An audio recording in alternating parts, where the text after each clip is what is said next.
وبارك على محمد وعلى ال محمد كما باركت على ابراهيم وعلى ال ابراهيم انك حميد مجيد. رب اشرح لي صدري ويسر لي امري واحلل عقدة من لساني يفقهوا قولي. رب اجعلني مقيم الصلاة ومن ذريتي ربنا تقبل دعاء. سبحانك لا علم لنا الا ما علمتنا انك انت العليم الحكيم. ربي ادخلني مدخل صدق واخرجني مخرج صدق واجعلني من لدنك سلطانا نصيرا.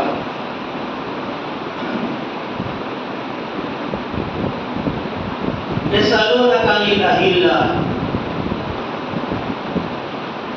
கண்ணியம் நிறைந்த சகோதர சகோதரிகளே, அன்பார்ந்த தாய்மார்களே, சகோதர சகோதரிகளே, அல்லாஹ்வுடைய ரஹ்மத் அருள்படை இறங்கிக் கொண்டிருக்கக்கூடிய இந்த சந்தர்ப்பத்தில் நாம் அல்லாஹ்வுடைய இல்லத்திலே அமர்ந்திருக்கிறோம். அல்லாஹ் நம் மீது அருள் புரிய செய்வானாக. எங்கள் பாவங்களை மன்னித்து அருள்வானாக. எங்களுடைய துன்பங்களையும் துயரங்களையும் கஷ்டங்களையும் நோய்களையும் அனைத்து பிரச்சனைகளையும் அல்லாஹ் தூரப்படுத்தி சுலபான நல்ல காரியங்களை ஏற்படுத்தி நமக்கு மேன்மைமிக்க மகத்துவமிக்க சிறந்த மனிதர்களில் அல்லாஹ்வை ஆக்கி அருள்வானாக. கண்ணியத்துக்குரிய சகோதர சகோதரிகளே,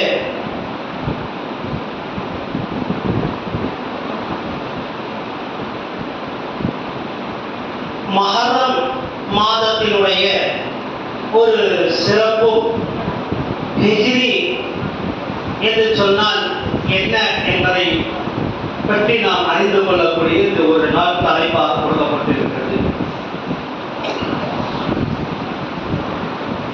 நபிகள் நாயகம் ஸல்லல்லாஹு அலைஹி வஸல்லம் அவர்கள் இருக்கிறதுக்கு முன்னாடியே அல்லாஹ் தஆலா மாதங்களுடைய கணக்குகளை வைத்திருந்தார். அவர் மக்காவிலே 13 வருடங்கள் அல்லாஹ்வுடைய மார்க்க பணிகளை செய்தார்கள். அதைத் தொடர்ந்து மதீனாவிலே மார்க்க பணிகளை செய்தார்கள் 10 வருடங்கள். 23 வருடங்கள் மக்கா மதீனாவிலே அவர்கள் இஸ்லாமிய பணிகளை செய்தார்கள். எல்லா நாட்களிலும் நாட்களுக்கு அல்லாஹ் தஆலா படைக்கக்கூடிய நேரத்திலே பெயர் வைத்திருந்தார். அதே போன்று மனிதனை வெள்ளிக்கிழமை படைத்தார். ஒரு நாட்களில் ஒன்றையும் படைத்தார். 6 நாட்களில் இந்த பூமியில இருக்கக்கூடிய அனைத்து பொருட்களையும் படைத்தார். 7வது நாள் வெள்ளிக்கிழமை அல்லாஹ் ஜல்லல்லாஹு தஆலா மனிதனை படைத்தார். என்று மனிதனை படைப்பதற்கு முன்னாடியே அனைத்து படைப்புகளையும் அனைத்து விதமான சௌகரியங்களையும் மனிதனுக்காக அல்லாஹ் செய்து வைத்தார். இந்த ஆண்டுகள் ஹிஜ்ரி ஆண்டுகளோ அல்லது தமிழ் ஆண்டுகளோ ஆங்கில ஆண்டுகளோ இவைகள் எல்லாம் எப்போது தோன்றியது என்று சொன்னால், அந்தந்த காலகட்டங்களில் ஒரு காலகட்டங்களில் ஒரு ஆண்டுகளில் துவங்கப்பட்டது. தமிழ் புத்தாண்டுகள் என்று சொல்வார்கள், ஆங்கில புத்தாண்டுகள் என்று சொல்வார்கள், ஹிஜ்ரி புத்தாண்டுகள் என்று சொல்வார்கள். இப்படி சில ஆண்டுகளுக்கு பெயர்கள் வைத்துக் கொண்டு அதிலே அந்த ஆண்டுகளிலே ஒரு பின்னணி வரலாறுகள் இருக்கின்றது. இதில் ஹிஜ்ரி என்று சொல்லக்கூடிய ஆண்டிலே ஒரு வரலாறு இருக்கிறது. அருமை தூதர் பெருமானார் ஸல்லல்லாஹு அலைஹி வஸல்லம் மக்காவிலிருந்து 13 வருடங்கள் இந்த மார்க்க பணிகளை செய்கிறார்கள். பல துயரங்களுக்கு ஆளாக்கப்படுகிறார்கள், பல துன்பங்களுக்கு ஆளாக்கப்படுகிறார்கள், பல வேதனைகளுக்கு ஆளாக்கப்படுகிறார்கள், பல இன்னல்களுக்கு ஆளாக்கப்படுகிறார்கள். இப்படி பல துயரங்களை சந்தித்த பிறகு மக்காவிலே இருக்கக்கூடிய மக்கள் அவர்களை கொலை செய்ய வேண்டும், அவர்களை துரிதமாக அழித்துவிட வேண்டும், இந்த மார்க்கம் இஸ்லாமியை அழித்துவிட வேண்டும் என்ற நோக்கத்தோடு மக்கள் கண்ணனம் கட்டிக் கொண்டிருந்தார்கள். அந்த சந்தர்ப்பத்தில் தான் அல்லாஹ் ஜல்லஷானஹு தஆலா மக்காவிலிருந்து மதீனாவுக்கு அல்லாஹ் தஆலா சொல்கிறான், நீங்கள் ஹிஜ்ரத் செய்து சென்று விடுங்கள். சொந்த ஊரை விட்டு சொந்த ஊரிலே பிறந்து வளர்ந்து ஆளாக்கப்பட்ட அந்த நாட்டிலிருந்து அந்த ஊரிலிருந்து இந்த மக்கா மாநகரத்தை விட்டு நீங்கள் வெளியேறுங்கள் என்று அல்லாஹ் தஆலா கட்டளையிடுகிறார். அல்லாஹ்வுடைய தூதருக்கு போக விருப்பம் இல்லை. ஆனால் ஜஹீலுடைய மக்களிடத்திலே அந்த பெண் குழந்தைகளை குழியிலே புதைத்து வீரோடு புதைத்துக் கொண்டிருந்த அந்த மக்களை, விபச்சாரம் செய்து கொண்ட மக்களை சீர்திருத்தம் செய்வதற்காக பல துன்பங்களை பல துயரங்களையும் ஆளாக்கப்பட்டவர்கள், அக்கறைகளும் அக்கிரங்களையும் செய்து கொண்டிருந்த மக்கள், கொள்ளைகளையும் கொலைகளையும் கும்பிக்கொண்டிருந்த மக்கள்கள், அப்பேற்பட்ட மக்களிலிருந்து இந்த சீர்திருத்தங்களை செய்ய பல பாடுபடப்பட்டு வெற்றி பெறாமல் அல்லாஹ் ஜல்லஷானஹு தஆலாவுடைய உத்தரவை கொண்டு அந்த மாநகரத்திலிருந்தே விட்டு வெளியேறுகிறார். அப்போதான் அல்லாஹ்வுடைய தூதர் ஸல்லல்லாஹு அலைஹி வஸல்லம் தன் படுத்திருந்த வீட்டிலே பல மக்களுடைய அதாவது அமானித பொருட்களை வைக்கப்பட்டிருந்தது. அலி ரலியல்லாஹு அன்ஹு அவர்களை ஒப்படைத்து விட்டு இதெல்லாம் நீ பார்த்து கொண்டிட்டு ஹிஜ்ரத் செய்கிறார்கள். அப்போதான் ஹிஜ்ரா என்று சொல்லி இந்த ஆண்டுகள் தொடங்கப்படுகிறது. அப்போது மக்களுடைய காபிர்கள் அல்லாஹ்வுடைய தூதர் ஸல்லல்லாஹு அலைஹி வஸல்லமை கொலை செய்வதற்காக ஒன்று கூடி விட்டார்கள். அவருடைய வீட்டிலே ஒன்று கூடி நிற்கிறார்கள். இந்த அளவுக்கு என்று சொன்னால் எல்லாருடைய கையில் ஆயுதங்கள் இருக்கிறது. உள்ளே இருப்பது முஹம்மதை தவிர வேறு யாரும் இல்லை. இப்போது முஹம்மதை கொலை செய்தே தீர வேண்டும் என்ற கண்ணகம் கட்டிக் கொண்டிருந்த போது அல்லாஹ் உத்தரவிடுகிறான், நபியே நீ வெளியேறுவீராக என்று. அப்போதுதான் நபிகள் நாயகம் ஸல்லல்லாஹு அலைஹி வஸல்லம் அவர்கள் சூரா யாஸ்மீனுடைய சில வசனங்களை ஓதிக்கொண்டு அவர்கள் தன்னுடைய வீட்டினுடைய கதவை திறக்கிறார்கள். மெல்ல மெல்லமாக நிதானமாக அந்த கதவை திறந்து கையிலே மண்ணை எடுக்கிறார்கள். அந்த மண்ணை எடுத்து அப்படி ஊதுகிறார்கள். அப்படி ஊதக்கூடிய நேரத்திலே அது புகை மொட்டங்களாக மாறிவிட்டது, பொது மொட்டங்களாக மாறுகிறது.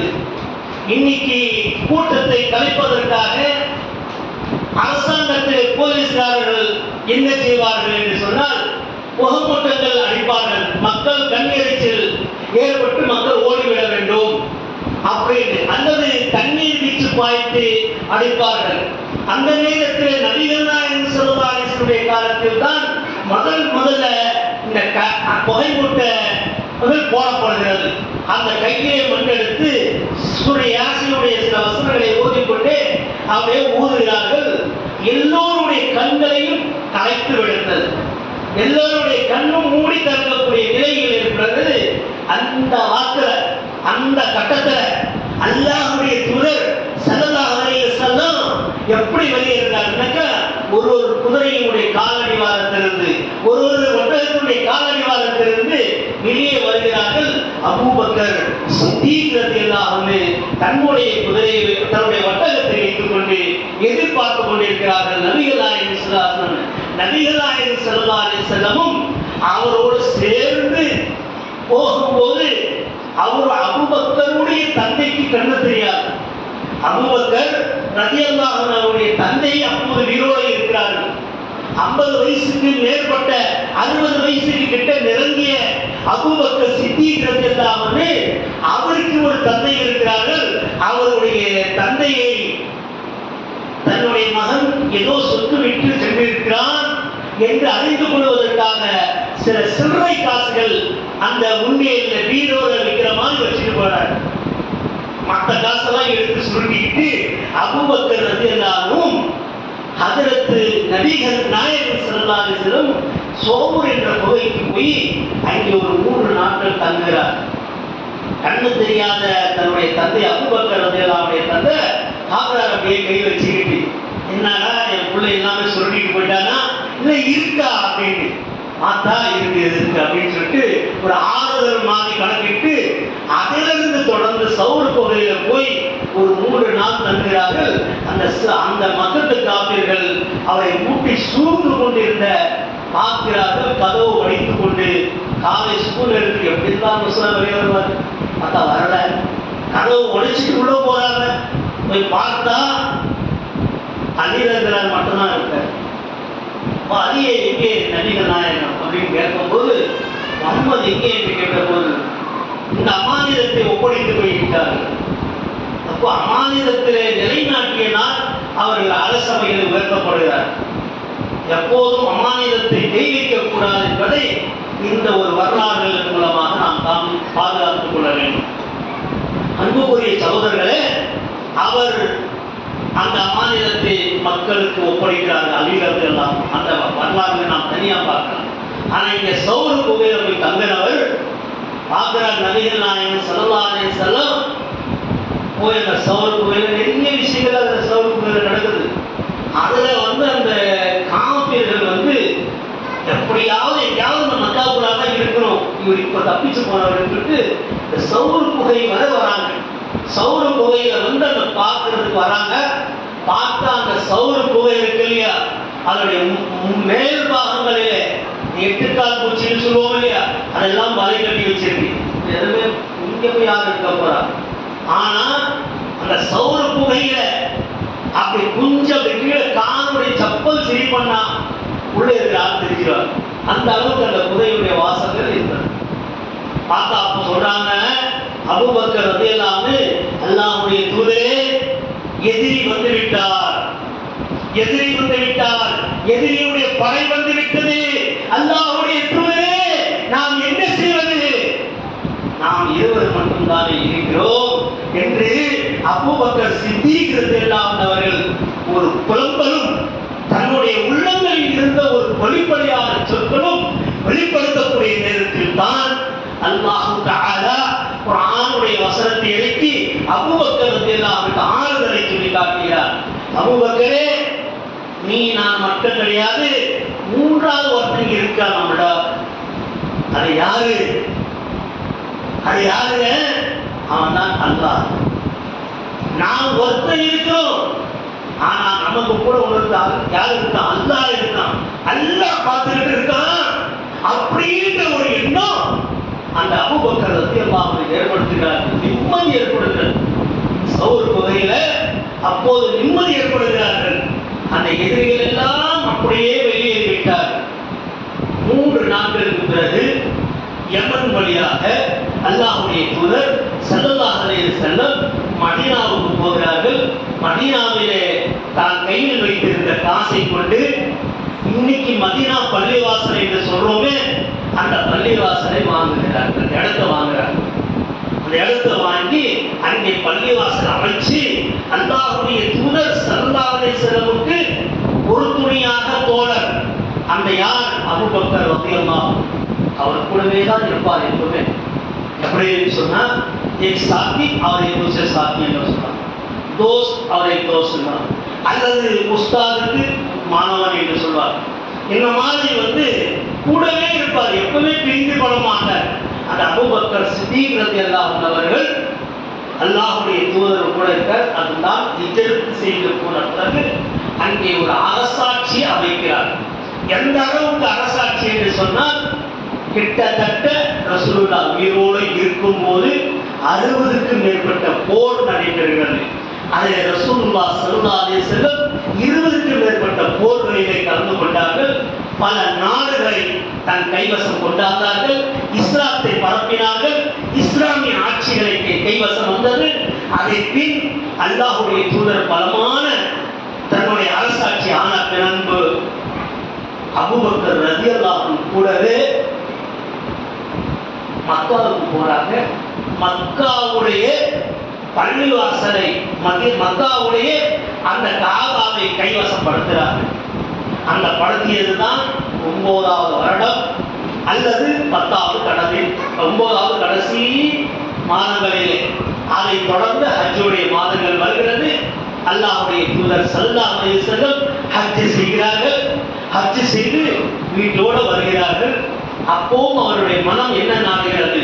மக்காவுக்கு போன பிறகு நபிகள் நாயகம் ஸல்லல்லாஹு அலைஹி வஸல்லம் என்ன செய்யறாங்கன்னு சொன்னா, மக்காவில் மதீனாவுக்கு போனாங்க இல்லையா, அப்ப அல்லாஹ் தொழுகையை கடமையாக்கிட்டாங்க. அந்த 5 வேளை தொழுகை, இந்த 5 வேளை தொழுகையை கடமையாக்கி அந்த ரப்புல் ஆலமீன் பைத்துல் முகத்தஸின் பக்கம் திரும்பி தொழுகைன்னு அல்லாஹ் சொல்லிட்டான். பைத்துல் முகத்தஸ் இந்த பக்கம் இருக்கு, காபா இந்த பக்கம் இருக்கு, இந்த பக்கம் இருக்கு. பைத்துல் முகத்தஸ் இந்த பக்கம் இருக்கு. சிலர்கள் சொல்லுவாங்க கால்வீட்டு இந்த பக்கம் கூட பழகக்கூடாது அப்படின்னா, அப்படி கிடையாது. இப்போ கபர்ஸ்தான்ல தலை வைப்பாங்க. கபர்ல நீங்க தலை வைக்கிறத பார்க்குறீங்க. பைத்துல் முகத்தஸுக்கு தலையாகவும் முகம் காபாவுக்கு தெரிந்தவாறு திருப்பி விடுவாங்க. இது ஒரு மகித்துவம் மிக்க அந்த பைத்துல் முகத்தஸாகவும் இருந்தது. அந்த பைத்துல் முகத்தஸை திரும்பி ரசூலுல்லாஹ் தொழுதுகிட்டே இருப்பாங்க. இந்த தொழுவும் போதெல்லாம் கையை கட்டும் போது அல்லாஹ்வுடைய தூதர் என்ன செய்வார்? காபாவை நோக்கம் பார்ப்பார். நாம இத்தனை வருஷமாக தொழுதுட்டு வந்து நாமுக்கு காபா தானே அப்படின்னு அல்லாஹ் அந்த வருத்தத்தை தீர்க்க வைக்குமாறு கிப்லல் மஷ்ரிகி வல் மக்ரிபி வலா கிப்லல் தன்னுடைய அல்லாஹ் குர்ஆன்ல சொல்லிட்டாங்க. மஷ்ரிக் மக்ரிப் எல்லா கிழக்கு மேற்கு எல்லாத்தையும் அல்லாஹ் தான் சொந்தம். எந்த பக்கம் திரும்பி வந்தாலும் அல்லாஹ் ஏற்றிக் கொள்வாங்க அப்படின்னு சொல்லிட்டு ஆதலான வசனத்தை சொல்லி அதுக்கு பிறகு மேற்கு திசையான இந்த காபாவை நோக்கி தொழுமாறு கட்டளை. ஹஜ் செஞ்சுட்டு போனார் ரசூல் ஸல்லல்லாஹு அலைஹி வஸல்லம். அப்படியே போயிட்டு என்ன செய்வாரு? இந்த ஹஜ் செய்வதற்கு முன்னாடி வர ரசூல் ஸல்லல்லாஹு அலைஹி வஸல்லம் மக்காவுடைய மக்கள் மத்தியில இருக்கக்கூடிய செய்திகளை கேட்டறிந்து கொள்வார்கள். அந்த முஹர்ரமுடைய மாதம் தான் ஃபர்ஸ்ட் மாதம். அந்த ஹிஜ்ரி மாதம் தான் அவங்க என்ன செய்யறாங்க? முஹர்ரமுடைய மாதத்துல தான் ரசூல் ஸல்லல்லாஹு அலைஹி வஸல்லம் அப்படியே புறப்பட்டு அந்த மதீனாவுக்கு போனது. அந்த மதீனாவுக்கு போன காரணத்தினால அதே ஹிஜ்ரத்துடைய மாதமாகவும் வருடத்தின் முதல் நாளாகவும் ஆக்கி வைத்தார். அந்த ஹிஜ்ரத் செஞ்சு போன பிறகு 9 ஆண்டுகள் கழித்து விட்டார். 10வது ஆண்டுகள், அந்த 9வது ஆண்டுகளுக்கு பிறகு கடைசியில மக்கா வெற்றியை கொள்றாங்க.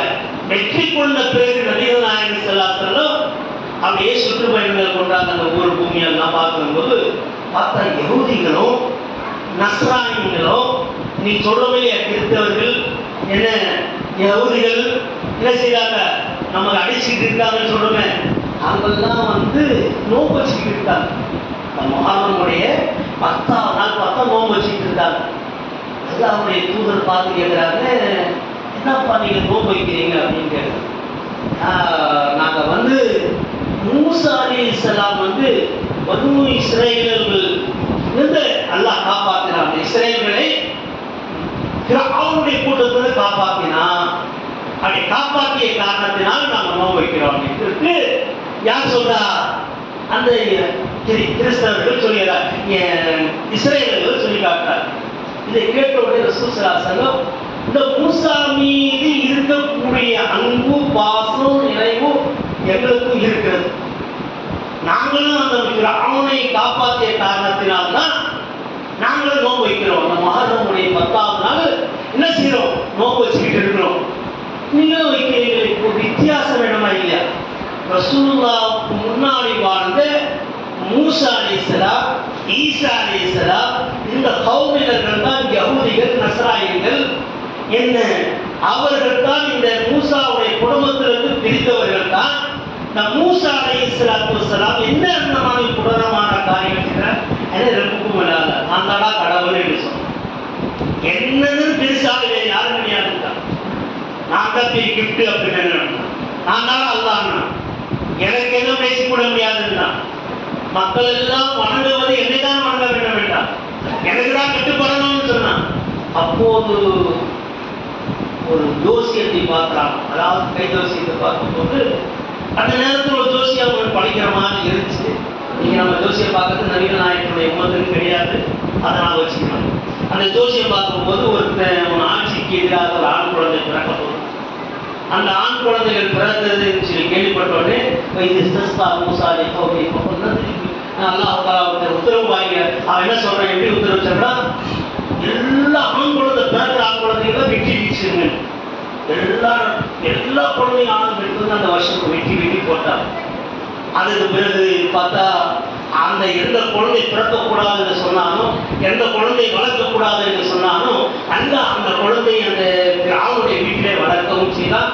அங்கே அவனுடைய ஆட்சியே வளர்ந்து ஆளாக்கப்படுகிறது. அவனுடைய ஆட்சியின் கீழ் தான் அந்த குழந்தையும் பிறக்கிறது. அந்த குழந்தை பிறந்து அந்த ஆட்சியின் கீழே தான் வளர்கிறது. வளர்ந்து கடைசியில் அந்த குழந்தையுடைய பேர் மூசா அலைஹிஸ்ஸலாம் என்று அவருக்கு எதிராக பல காரியங்கள் நடைபெறுகிறது. அவன் சூழ்நிலைகளை செஞ்சு காட்டினான். கயிறு தூக்கி போட்டா பாப்பா மாறுது, அப்படி தூக்கி சப்பலை போட்டா சப்பலை தேடாக மாறுகிறது. இவைகள் எல்லாம் சொல்லி காட்டி பயன்படுத்தான். மூசா அலைஹிஸ்ஸலாம் தந்தா கட்டளைனான், அதனுடைய அசாவை என்ன செய்ய தூக்கி போடு அப்படின்னா. நல்லா தூக்கி போட்டோட திரும்பி பாம்பா மாறி போச்சு. அப்படியே மூசா அலைஹிஸ்ஸலாம் பயந்துட்டாங்க. யாராவது அல்லாஹ்வுக்கு பயப்படுறான்னு சொன்னா ஒரு ஆபத்தான நேரத்தில் அல்லாஹ் கைவிட்டு விட மாட்டான். இதை நாம் வச்சுக்கணும். எதிரி நம்ம தோல்வி அடைந்த மாதிரியே காட்டிடுவான். எதிரி ரொம்ப பலகீனமாக காட்டிடுவான். ஆனால் நம்முடைய தப்பு அந்த இறைச்சல் இருக்கு இல்லையா, அந்த பயபக்தி இருக்கு இல்லையா, அது எந்த நேரத்தில் அது பார்க்க தெரியுமா, ஆபத்தான நேரம் வரும்போது அல்லாஹ் காட்டுவான். கையில வச்சிருக்க குச்சி மூசா அலைஹிஸ்ஸலாம் ஆடுகளுக்கு இலைப்படுத்தி கொண்ட அந்த குச்சி, வெளியிலே கிடக்கக்கூடிய முள்ளுகளையும் கற்களையும் அகற்றக்கூடிய குச்சி, அந்த ஆசா போலை என்ன செய்கிறார்கள், தூக்கி அப்படி போட்ட உடனே அது பாம்பாக மாறி அந்த ஆளுக்கு முன்னாடி எல்லாத்தையும் மொழி சாப்பிடும். எவ்வளவு சக்தி வாய்ந்ததாக அல்லாஹ் அந்த தக்வாதாரிகளுக்கு மட்டும்தான் கொடுப்பாங்க. அடுத்த கட்டமாக்குவார்கள், தன் காலில் முள்ளுகளையும் கற்களையும் குத்திவிடக்கூடாது என்று போடக்கூடிய இந்த சப்பல், நஜீசுகள் தன் உடம்புகளை ஒட்டி கொள்ளக்கூடாது என்று சொல்லி போடக்கூடிய சப்பல், இந்த சப்பலை அல்லாஹ் கட்டிவிட சொல்றான். அப்படி கட்டி விட்டா அப்படியே தேளாக மாறி ஓடுது. எல்லாம் பார்த்த உடனே பிரம்மனே பயந்துட்டான், மூசா அலைஹிஸ்ஸலாமே பயந்துட்டாரு. ஆனா அந்த இருக்கக்கூடிய சூனியம் செய்யக்கூடியவர்கள், மந்திர தந்திரங்களாக செஞ்சு காட்டக்கூடியவர்கள், இவைகள் எல்லாம் என்ன செஞ்சாங்க, பயந்துட்டாங்க. எல்லாருமே முஸ்லிமா மாறலாம். ஆனா பிறோரை தவிர அந்த அவனை அல்லாஹ் ஜல்லஷானஹு தஆலா விரட்டிக் கொண்டே வருகிறான் மூசா அலைஹிஸ்ஸலாமை கொலை செய்வதற்காக. அப்போது மூசாவு கூட இருக்கிற முஸ்லீம்கள் ஒரு கடல் ஓரமாக ஒதுங்கக்கூடிய நேரத்தில் அவன் சிறை பிடிக்கிறான். அப்ப அல்லாஹ் கிட்ட கேட்கிறாங்க, யா அல்லாஹ் இப்ப நான் என்ன செய்யணும், எந்த அசாவை கொண்டு கீழே போட்டுள்ள பாம்பா மாறிச்சோ அந்த அசாவை தூக்கி கடலிலே ஒரு அடி அடிக்கிறார். அப்படி அடித்த உடனே அந்த கடல் அப்படியே ஒரு பெரிய ஒரு பாதையை திறந்துவிட்டு அதை நடந்து போறாங்க. நடந்து போய் கரையை ஏறாங்க. அடுத்த கரையை ஏறும்போது பிறவன் பார்த்தான், ஆஹா அவளுக்கு மட்டுமா கடலை தாக்கும், நமக்கும் போகாத. அதில் பூண்டு வந்தவன் தான் அந்த பிறவன். அந்த பிறவன் நடுக்கடலுக்கு வந்த போது அப்படியே அந்த கடல் மூடி அவன் விழுங்கி செத்து விட்டான். செத்த பிறகு அவனுடைய பிறவனுடைய உடல் இந்த பூமியில புதைக்கவே முடியாது. கயாமத்தினால அப்படியே இருக்கு. மிஸ்ருடைய மியூசியத்துல வச்சிருக்காங்க அந்த உடலை. இன்னைக்கு நீங்க பிறவனுடைய யூடியூப்ல போட்டு பார்த்தாக்க, நெட்ல போட்டு பார்த்தீங்கன்னா கண்டிப்பா கிடைக்கும் அவருடைய வரலாற்றுல. என்ன அந்த அவன் என்ன செய்யறான், அவரையே குளிகழிச்சு சாவடிச்சு அந்த முஸ்லிம்களை ஈமானை பக்கம் கொண்டாடப்பட்டது. யாவனி இஸ்ராயீலது குரு ஞானத்தி இல்லத்தி, இஸ்ரேலர்களுக்கு ஞானத்திலே நாம் அள்ளி அள்ளி கொடுத்தோம், ரொம்ப கொடுத்தோம். எந்த அளவுக்கு நாக்க வானத்திலிருந்து காடைகளை, வளர்த்த காடைகளை, சுவர்க்கத்த காடைகள் எல்லாம் அவர்களுக்கு கொடுத்தோம். ஆனா அவங்க கண்ணியப்படுத்தல, அவங்க மதிப்பு தரல. அவங்களுக்கு தண்ணீர் இல்லாத நேரத்துல அப்படியே தவித்து கொண்டிருந்தாங்க. இந்த அவருடைய கொடுத்தார்கள் அந்த பனி இஸ்ராயேல்கள்.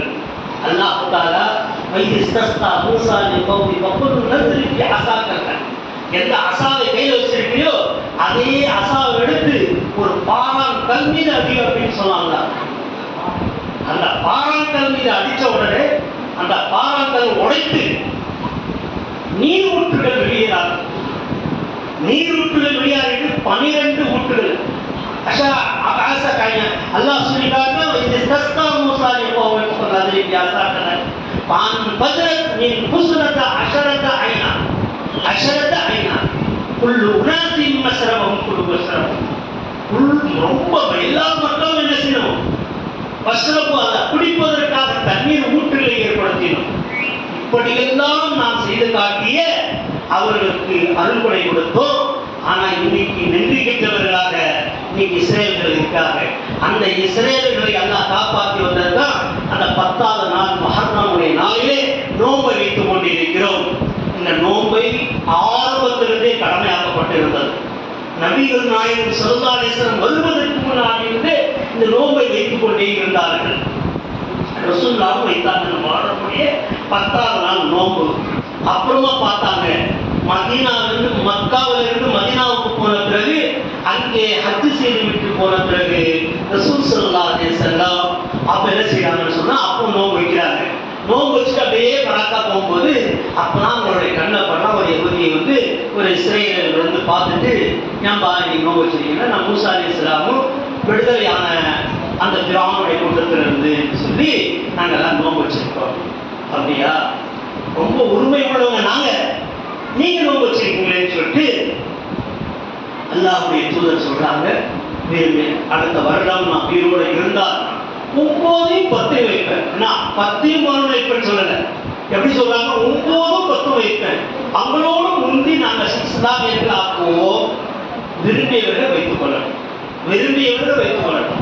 கட்டாயம் ஏன்னு சொன்னாக்க ரம்ஜானுடைய 30 நோன்பு கடமையாக்கப்பட்டது. கடமை விட்டாலும் வச்சிடும். ஆனால் சுன்னத்தான நோன்பு இந்த முஹர்ரமுடைய மாதம் 9 10 யார் பீத்திய வருடத்துடைய ஒரு வருட பாவம் அப்படியே மன்னிச்சிடும். एक साल का गुनाह माफ करेगा अल्लाह. सडनली एक साल का गुनाह पूरा गुनाह माफ कर देगा. एक रोजा जिनको 9-10 का रोजा रखा है तो अल्लाह रब्बुल आलमीन तुम्हारे गुनाहों को माफ करता है. मेरे मोहतरम माओ और बहनों भाइयों, ये अल्लाह का बड़ी शान और शौकत का महीना है और जंग करने से मना किया महीना है. अल्लाह का महीना है. அல்லாஹ்வுடைய மாதம். 4 மாதங்களிலே சிறந்த மாதம் முஹர்ரமுடைய ஒரு மாதம். இந்த மாதம் அல்லாஹ்வுடைய மாதம். அதனால் அல்லாஹ் தஆலா ரொம்பவும் விரும்புகிறான். இந்த முஹர்ரமுடைய நாளில் வந்து நிறைய பார்க்குறாங்க, இந்த ஷியாக்களை என்ன செய்வாங்க, அந்த ஷர்பத்தை காட்சி கொடுப்பாங்க. நிறைய வீடுகளில் போனீங்கன்னாக்கா இப்போ ஷர்பத்து கொடுப்பாங்க. முஹர்ரமுடைய 1 to 10 வரை வந்து சக்கர் மாதிரி மேலே கட்டிட்டு பூவெல்லாம் போட்டு என்ன ஷர்பத்தை கொடுக்கறது, இவைகளெல்லாம் பழக்கங்கள் அனாச்சாரங்கள் இருந்து கொண்டு தான் இருக்கிறது. அப்பேற்பட்ட அனாச்சாரம் வந்து தன்னை தற்காத்துக் கொள்ளுங்கள். ஏன்னா அந்த ஷியாக்களை போன்று நீங்கள் செய்கிறார்கள்.